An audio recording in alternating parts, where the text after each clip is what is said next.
Episode തുടക്കത്തിൽ നമ്മൾ കാണുന്നത് ആസ്തയും മറ്റുള്ളവരും ഐ ഓഫ് ദ മിഡ്നൈറ്റ് സണ്ണിന്റെ ഹൈഡ് ഔട്ട് ആക്രമിക്കുന്നതാണ്.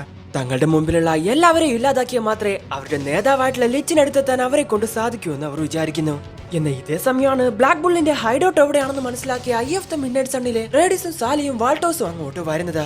എന്നാൽ അവരെ എതിർക്കാൻ ഗൗച്ചിയും ഗ്രേയും എഗ്രീപ്പയും മാത്രമേ അവിടെ ഉണ്ടായിരുന്നുള്ളൂ. എന്ന് റേഡിസ് തന്റെ പവർഫുൾ ആയിട്ടുള്ള ഒരു പപ്പറ്റിനെ അങ്ങോട്ട് കൊണ്ടുവന്ന് അവരെ 3 പേരെയും ആക്രമിക്കുന്നു. ഗൗച്ചി, ഒരിക്കലും തോറ്റു കൊടുക്കരുത്. നമ്മളുടെ ഹൈഡൌട്ടിന് ഒരു പോറൽ പോലും വരാൻ നമ്മൾ അനുവദിക്കരുത്. പെട്ടെന്നാണ് അവരുടെ ഹൈഡൌട്ടിൽ നിന്നും വലിയൊരു അലാറത്തിന്റെ ശബ്ദം കേൾക്കുന്നത്. അത് എമർജൻസി സിറ്റുവേഷൻ ആണെന്ന് ആ അലാറം അവിടെ വിളിച്ചു പറയുന്നു. പെട്ടെന്നാണ് അവിടെ ഒരു ഹിഡൻ ഡോർ പ്രത്യക്ഷപ്പെടുന്നത്.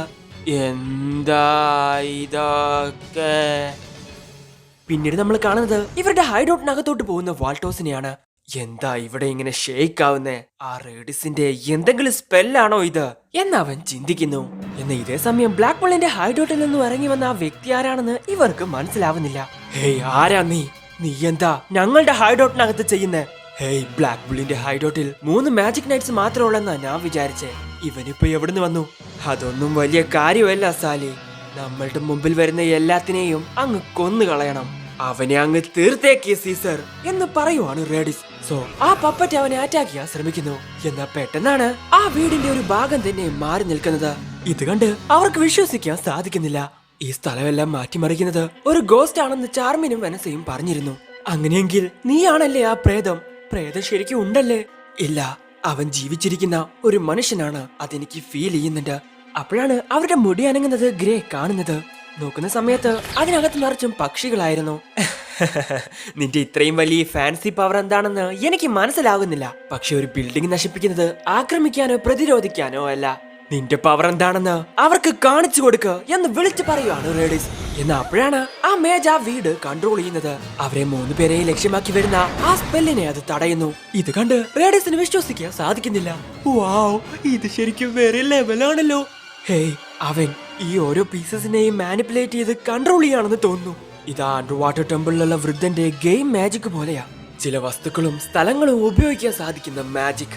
സോ ഈ ബിൽഡിങ്ങിനെ കൺട്രോൾ ചെയ്യുന്ന സ്പെൽ നിന്റേതാണ്. അങ്ങനെയെങ്കിൽ ഇവൻ ഇത്രയും കാലം ഇതിനകത്തായിരുന്നോ എന്ന് ചിന്തിക്കുവാണ് ഗൗച്ചി. ഹേയ് അഗ്രീപ്പ, ഗൗച്ചി, ഗ്രേ, നിങ്ങൾ ഓക്കെ അല്ലേ? ഹേയ്, ഞങ്ങളുടെ പേരൊക്കെ നിനക്കെങ്ങനെ അറിയാം എന്ന് വിളിച്ചു ചോദിക്കുവാണ് ഗൗച്ചി.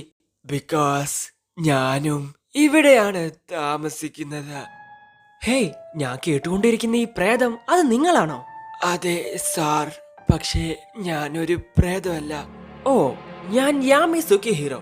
ഞാനൊരു പുതിയ മാജിക് നൈറ്റ് സ്ക്വാഡ് ക്യാപ്റ്റൻ ആണ്. ഞാനിവിടെ ഒരു ഹൈഡൌട്ട് നോക്കിക്കൊണ്ടിരിക്കുക. ഈ സ്ഥലം എനിക്ക് ഒരുപാട് ഇഷ്ടപ്പെട്ടു. നിങ്ങൾക്ക് വിരോധമില്ലെങ്കിൽ ഇതെനിക്ക് തന്നേക്കാം. ഓ, അതിനെന്താ, എനിക്ക് കുഴപ്പമൊന്നുമില്ല. പക്ഷേ ജന്മനാ എനിക്ക് അനങ്ങാൻ സാധിക്കില്ല. ഈ വീടിനകത്ത് മാത്രമേ എനിക്ക് താമസിക്കാൻ സാധിക്കൂ. എനിക്ക് മറ്റുള്ളവരുമായി കൂടുതൽ ഇടപഴകാനൊന്നും സാധിക്കില്ല. പക്ഷെ ആരുമില്ലാതെ ഇനി മുന്നോട്ട് പോകാനും എനിക്ക് സാധിക്കില്ല. കാരണം എനിക്ക് മാജിക് ആവശ്യമാണ്. മറ്റുള്ളവരിൽ നിന്നും അവര് പോലും അറിയാതെ കുറച്ചായി ഞാൻ അതെടുക്കുന്നു. അങ്ങനെ എന്റെ അസുഖങ്ങളെ പറ്റി എല്ലാ കാര്യങ്ങളും ഞാൻ അവരോട് പറഞ്ഞു. എന്റെ പാരന്റ്സ് എന്നെ ഉപേക്ഷിച്ചതാണോ അല്ലെങ്കിൽ അവർക്ക് എന്തെങ്കിലും പറ്റിയതാണോ എന്ന് എനിക്കറിയില്ല. അവൻ എന്റെ മുൻപിലോട്ട് വന്ന കുറച്ചു മാസങ്ങൾക്ക് മുൻപേ തന്നെ എന്റെ പേരന്റ്സിനെ കാണാതായി. അല്ലെങ്കിൽ തന്നെ എന്നെ പോലെ ഒരാൾക്ക് എത്ര കാലം ശുശ്രൂഷിക്കാൻ സാധിക്കും? വളരെ പെട്ടെന്ന് തന്നെ ഞാൻ മരിക്കും. അതുവരെ നിങ്ങൾക്ക് കാത്തിരിക്കാൻ സാധിക്കുമോ? ഇല്ല, ഒരിക്കലുമില്ല. ആരെങ്കിലും മരിച്ച ഒരു ഹൈഡൌട്ട് വളരെയധികം ഭയാനകരമാണ്. ഞാൻ നിന്നെ ജീവിപ്പിക്കും. അതായത് നിന്റെ കൂടെ എപ്പോഴും ഒരുപാട് ആളുകൾ ഉള്ളത് വളരെ നല്ലതല്ലേ? സോ അങ്ങനെ അവന്റെ വീടായ ആ ബിൽഡിംഗ് ബ്ലാക്ക് ബുള്ളിന്റെ ഹൈഡൌട്ട് ആക്കി അവൻ മാറ്റുന്നു. ഒരു പക്ഷേ എന്നെ നിങ്ങൾക്കറിയില്ലായിരിക്കാം, പക്ഷെ നിങ്ങളെ ഓരോരുത്തരെയും എനിക്ക് വളരെ നന്നായി അറിയാം.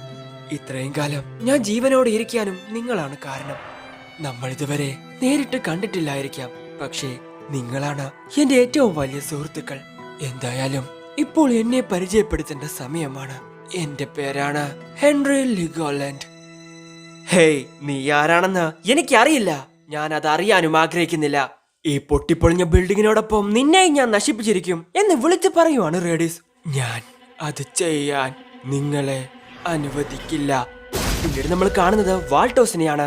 ബ്ലാക്ക് ബുള്ളിന്റെ ഹൈഡൌട്ടിലെ ഒരു റൂമും തല്ലിപ്പൊളിച്ച് അവൻ അതിനകത്തോട്ട് കയറുന്നു. ആ മാജിക് എനർജി ഇവിടെ നിന്നാ വരുന്നേ. സോ സാസി വില്ലേജിൽ നിന്നും നീര എടുത്തോണ്ട് വന്ന മാജിക് സ്റ്റോൺ അന്വേഷിച്ചായിരുന്നു ഇവരിങ്ങോട്ട് വന്നിരുന്നത്. പെട്ടെന്നാണ് വീണ്ടും ആ സ്ഥലങ്ങളെല്ലാം മാറാൻ ആരംഭിക്കുന്നത്. വീടിനെയും തന്നെയും ഇല്ലാതാക്കുമെന്ന് പറഞ്ഞ റേഡിസിനെ ഇല്ലാതാക്കാൻ ഹെൻറി തന്റെ മാജിക് യൂസ് ചെയ്യുന്നു. Recombination magic, the raging black bull എന്ന് പറഞ്ഞ ഹെൻറി ആ വീടിനെ ഒരു ബുള്ളിനെ പോലെ ആക്കുന്നു. എന്റെ സ്ക്വാഡ് മേറ്റ്സിനെ ഇല്ലാതാക്കാൻ ശ്രമിച്ചാൽ ഒരുത്തരെയും ഞാൻ വെറുതെ വിടില്ല.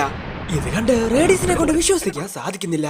വാവ്, ഇത് കൊള്ളാമല്ലോ, ഇവനെ എനിക്ക് ജീവനോടെ വേണം, എന്റെ അടുത്ത ടെസ്റ്റ് ഒബ്ജക്റ്റ് ഇവനാ എന്ന് പറയുവാണ് സാലി.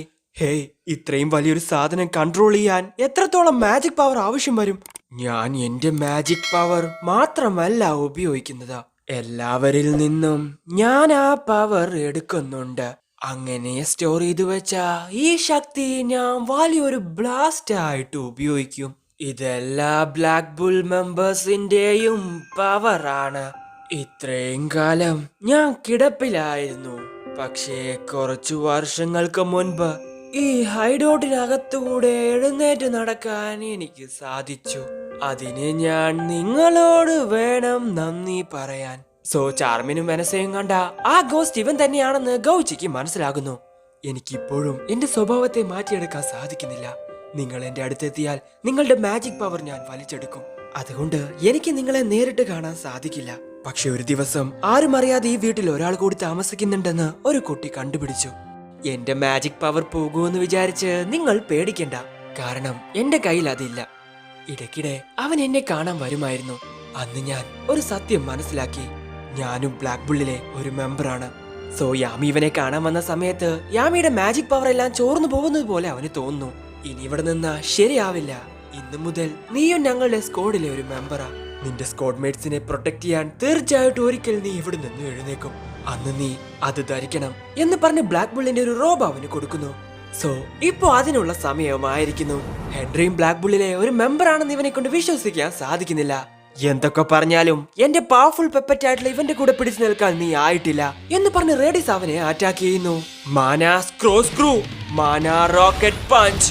സോ അവന്റെ മാജിക് പവർ കണ്ട് ഇവരെല്ലാവരും വായും പൊളിച്ചു നോക്കി നിൽക്കുന്നു. റേഡിസിന്റെ പവർഫുൾ പെപ്പറ്റ് ആയിട്ടുള്ള സീസറിനെ പോലും അടിച്ച് പപ്പടവാക്കുവാണ് Henry. Dark magic item, magic scorpio necklace എന്ന് പറഞ്ഞ് സാലി തന്റെ ഒരു സ്പെൽ യൂസ് ചെയ്യുന്നു. 10 മിനിറ്റ് വരെ വളരെ പവർഫുൾ ആയി നിൽക്കുന്ന ആ മാജിക് പവർ ഹെൻറിയുടെ മാജിക് പവറിന് തുല്യമായിരുന്നു. Gel magic, big oil sticky salamander. പിന്നീട് നമ്മൾ കാണുന്നത് വലിയ 2 മാജിക് പവേഴ്സ് തമ്മിൽ ഫൈറ്റ് ചെയ്യുന്നതാണ്. സ്റ്റിക്കി ആയിരിക്കുന്ന ആ സെലമാൻഡറിനെ അറ്റാക്ക് ചെയ്യുവാണ് ഹെൻറി. എന്നാൽ സ്റ്റിക്കി ആയതുകൊണ്ട് തന്നെ ആ കൈ അതിനകത്ത് പെട്ടുപോകുന്നു. യഥാർത്ഥ കളി ഇനിയാണ് ആരംഭിക്കാൻ പോകുന്നത്. Dark magic item, property boost. So വെള്ളം പോലെയായ ആ ജെൽ അതിന്റെ മുകളിലോട്ട് മറിഞ്ഞ് അങ്ങ് വീഴുന്നു. അതിനകത്ത് പെട്ടുപോയ ഹെൻറിക്ക് അനങ്ങാൻ സാധിക്കുന്നില്ല. അതെന്തായാലും കൊള്ളാം സാലി, ഇനി അവനെ അങ്ങ് ഇല്ലാതാക്ക്. എന്നാൽ തങ്ങളുടെ ഫ്രണ്ട് അതിനകത്ത് പെട്ടുപോയതറിഞ്ഞ് ഗൗച്ചിയും ഗ്രേയും അഗ്രീപ്പയും അവൻ അടുത്തോട്ട് ഓടുന്നു.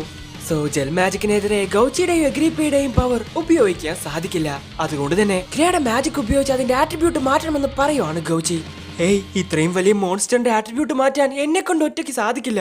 അത് ഞാൻ നോക്കിക്കോളാം, നീ എന്റെ കണ്ണിലോട്ട് നോക്ക്. Mirror magic, mirage brigade. So ഗ്രേഡെ പോലെയുള്ള ഒരുപാട് ക്ലോണുകളെ ക്രിയേറ്റ് ചെയ്യുവാണ് ഗൗച്ചി.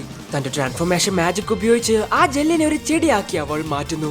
ഹേയ് ഗോർഡൻ, ഇത് നിന്റെ അവസരമാ എന്ന് വിളിച്ചു പറയുവാണ് grey. Poison curse magic, poison cloud എന്ന് പറഞ്ഞ ആ ചെടിയെ മുഴുവനായിട്ടും അഗ്രീപ്പ ഇല്ലാതാക്കുന്നു. ഓ എഴുന്നേക്ക് സീസർ, ഒരിക്കലും അവരെ വെറുതെ വിടരുത് എന്ന് പറഞ്ഞ് ആ പപ്പറ്റിനെ അവർക്ക് നേരെ പറഞ്ഞു വിടുവാണ് റേഡിസ്. ഇല്ല, എന്റെ ഫ്രണ്ട്സിനെ ഇല്ലാതാക്കാൻ ഞാൻ അനുവദിക്കില്ല എന്ന് പറഞ്ഞ് ഹെൻറി അതിനെ അറ്റാക്ക് ചെയ്യുന്നു. ഓ മതിയാക്കി വിഡിത്തം, ഇതിലും വലിയ തോക്കുകൾ പുറത്തിറക്കേണ്ട സമയമായി. അപ്പോഴാണ് വാൾട്ടേഴ്സ് അങ്ങോട്ട് വരുന്നത്. നമുക്ക് ആവശ്യമുള്ളത് കിട്ടി, ഇനി പോകാം. ഹേയ്, നീ എന്തേ ഈ പറയുന്നേ? അങ്ങനെയൊന്നും നമുക്ക് പോകാൻ സാധിക്കില്ല. ഇന്നത്തെ ഈ മിഷന് പരാജയം ഒരു ബാധകമല്ല. നിന്റെ ഈ സ്വാർത്ഥതയൊന്നും എനിക്ക് കേൾക്കുകയും വേണ്ട. ഓ ഡാമിറ്റ്, നിങ്ങളെ ഒരിക്കലും ഞങ്ങൾ വെറുതെ വിടില്ല ബ്ലാക്ക് ബുൾസ്. തീർച്ചയായിട്ടും ഞങ്ങൾ ഇല്ലാതാക്കിയിരിക്കും. അടുത്ത പ്രാവശ്യം തീർച്ചയായിട്ടും നിങ്ങളെ കൊന്നിരിക്കും. എല്ലാം മാസ്റ്റർ ലിച്ചിന്റെ ആഗ്രഹം പോലെ തന്നെ. ഹേയ് നിൽക്കവിടെ, നിങ്ങൾ എന്തേ ഈ ചെയ്യുന്നേ എന്ന് വിളിച്ചു ചോദിക്കുകയാണ് ഗൗച്ചി. സോ അവർ വന്നത് ഇവരുടെ ഹൈഡൌട്ടിൽ നിന്ന് എന്തോ ഒന്ന് എടുക്കാനാണെന്ന് അവർക്ക് മനസ്സിലാകുന്നു. എന്തായാലും നമ്മൾ എല്ലാവരും ചേർന്ന് നടത്തിയ ഈ ബാറ്റിൽ അത് തീർച്ചയായിട്ടും ഞാൻ ഓർമ്മിച്ചു വെക്കും. നമ്മൾക്കാർക്കും ഒന്നും പറ്റാതെ നമ്മൾ നമ്മുടെ ഹൈഡൌട്ടിനെ പ്രൊട്ടക്ട് ചെയ്തതിൽ എനിക്ക് ഒരുപാട് സന്തോഷം തോന്നുന്നു. ഹേയ്, ഇതാണോ നീ ഓക്കെ എന്ന് പറഞ്ഞ് എന്ന് ഗോച്ചി അവളോട് ചോദിക്കുന്നു. ഹേയ്, ഇതെല്ലാം പഴയതുപോലെ ആക്കാൻ നിന്നെ കൊണ്ട് സാധിക്കില്ലേ? അത് പിന്നെ മറിയുടെ ഓർമ്മകളുള്ള പലതും അതിനകത്തുണ്ട്. അത് കാണാതായാൽ നിന്നെ വെറുതെ വിടില്ല. പിന്നീട് നമ്മൾ കാണുന്നത് ഐ ഓഫ് ദ മിഡ്നൈറ്റ് സണ്ണിന്റെ ലീഡർ ആയിട്ടുള്ള മാസ്റ്റർ ലിച്ചിനെയാണ്. മാജിക് സ്റ്റോൺ വെച്ചിരിക്കുന്ന ആ ടാബ്ലറ്റിന്റെ അടുത്ത് നിൽക്കുന്ന ലിച്ചിന്റെ അടുത്തോട്ട് വരുവാണ് വാൾട്ടോസ്. അവർ കൊണ്ടുവന്ന ആ മാജിക് സ്റ്റോൺ ലിച്ച് ആ ടാബ്ലറ്റിൽ സ്ഥാപിക്കുന്നു. അപ്പോഴാണ് ഹാജ് വില്ലേജിൽ താമസിക്കുന്ന സിസ്റ്റർ ലില്ലിയെയും മറ്റുള്ളവരെയും നമ്മൾ കാണുന്നത്. വളരെ നല്ല കാലാവസ്ഥയിൽ തുണിയെല്ലാം ഉണക്കിക്കൊണ്ടിരിക്കുന്ന സമയത്താണ് ആ മോൺസ്റ്ററിന്റെ സ്കെൽറ്റിനകത്തുനിന്നും ഒരു എനർജി പ്രൊഡ്യൂസ് ആവുന്നത് സിസ്റ്റർ മനസ്സിലാക്കുന്നത്. ഗോൾഡൻ ടൗണിന്റെ ഹെഡ് ക്വാർട്ടേഴ്സിൽ ഇരിക്കുന്ന യാമിക്കും ഫിൻഡറിന്റെ അടുത്ത് നിൽക്കുന്ന വെനസയ്ക്കും അത് ഫീൽ ചെയ്യുന്നു. ഇനി 2 എണ്ണം മാത്രം. നമ്മളുടെ യഥാർത്ഥ ശക്തി എന്താണെന്ന് മറ്റുള്ളവർക്ക് കാണിക്കേണ്ട സമയമായിരിക്കുന്നു. നമ്മളുടെ സ്വപ്നം സാക്ഷാത്കരിക്കാൻ തീർച്ചയായിട്ടും ആ 2 എണ്ണം ഞങ്ങൾ കൊണ്ടുവന്നിരിക്കും. നിങ്ങൾ അത് പറഞ്ഞതിൽ എനിക്ക് ഒരുപാട് നന്ദിയുണ്ട്. പക്ഷേ ആ 2 എണ്ണം കൊണ്ടുവരാൻ എനിക്ക് മാത്രമേ സാധിക്കൂ. So eye of the midnight സണ്ണിന്റെ ലീഡർ ആയിട്ടുള്ള ലീച്ച് തന്റെ ലക്ഷ്യം നേടിയെടുക്കാനുള്ള അംബിഷനിലായിരുന്നു. എന്നാൽ ഇതേ സമയം അവന്റെ ശ്രമങ്ങളെല്ലാം തടയാൻ ആസ്തയും മറ്റുള്ളവരും ഫൈറ്റ് ചെയ്യുന്നു. Eye of the midnight sun, ഇത് നിങ്ങളുടെ അവസാനമാണ്. അതെ, ഞാൻ ഇല്ലാതാക്കിയിരിക്കും. അവൻ എന്റെ എതിരാളിയായിരുന്നു. അവൻ എന്റെ ബ്രദർ ആയിരുന്നു. അവനോടത് ചെയ്യാൻ നിങ്ങൾക്ക് എത്ര ധൈര്യം വന്നു? നിങ്ങളുടെയൊക്കെ നേതാവിന്റെ തല ഞാൻ പിഴുതെടുക്കും. ഞങ്ങളുടെ കയ്യിൽ ഒരു ട്രിക്കി പഞ്ചുണ്ട്. ലിച്ച് ഇവിടെ അടുത്തൊന്നും ഇല്ലാത്തത് കൊണ്ട് ഇത് ഞാൻ തന്നെ ചെയ്യേണ്ടി വരും.